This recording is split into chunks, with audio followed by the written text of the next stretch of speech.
Tagumpay na nalampasan ng lokal na pamahalaan ng Malay Aklan ang targeted 2 million tourist arrival sa pagtapos ng taon 2025.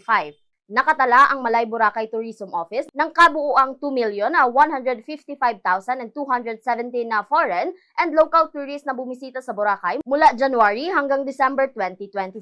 Sa nasabing bilang, libu-libong dayuhang turista ang nagmula pa sa bansang Korea, United States of America, Australia, Taiwan, Russia, China, United Kingdom, Japan, Germany at India. Matatandaan na bumuhos ang maraming bisita nitong nagdaang Kapaskuhan hanggang sa pagsalubong ng bagong taon. Sa kabilang dako, nakalatag na ang ilang aktibidad para sa nalalapit na selebrasyon ng Ati-Atihan Festival sa isla ng Boracay sa darating na January 9 hanggang 12, 2026. Sinabi sa Bombo Radyo ni Catherine Leserio, tagapagsalita ng Malay Boracay Tourism Office, isa sa mga nangungunang aktibidad na taunang isinasagawa ay ang Project Pristine o ang Coastal and Underwater Cleanup Drive na lalahukan ng iba't ibang ahensya ng pamahalaan at mga stakeholders. Nasa 36 na tribo at grupo ang lalahok sa balikati at modern category na pagpapasiklaban sa street dancing na gaganapin naman sa Long White Beach pagkatapos ng banal na misa. Ang taunang sariling bersyon ng Santo Niño Ati-Atihan Festival sa Boracay ay dinadayo ng mga lokal at dayuhang turista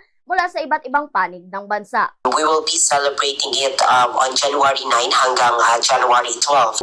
Each day po meron po tayong mga naka-line up na mga activities and celebration of this Santo Niño Ati-Atihan. So overall, meron po tayong mga nasa 36 po na grupo na mag-join po ng ating sadsad, ng ating Ati-Atihan.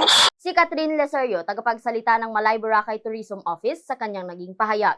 Mula rito sa Bombo Radyo Kalibo, Bombo Ashley May Pamaos nag-uulat, and this is Bombo Radyo Philippines, the #1 and most trusted source of news and information.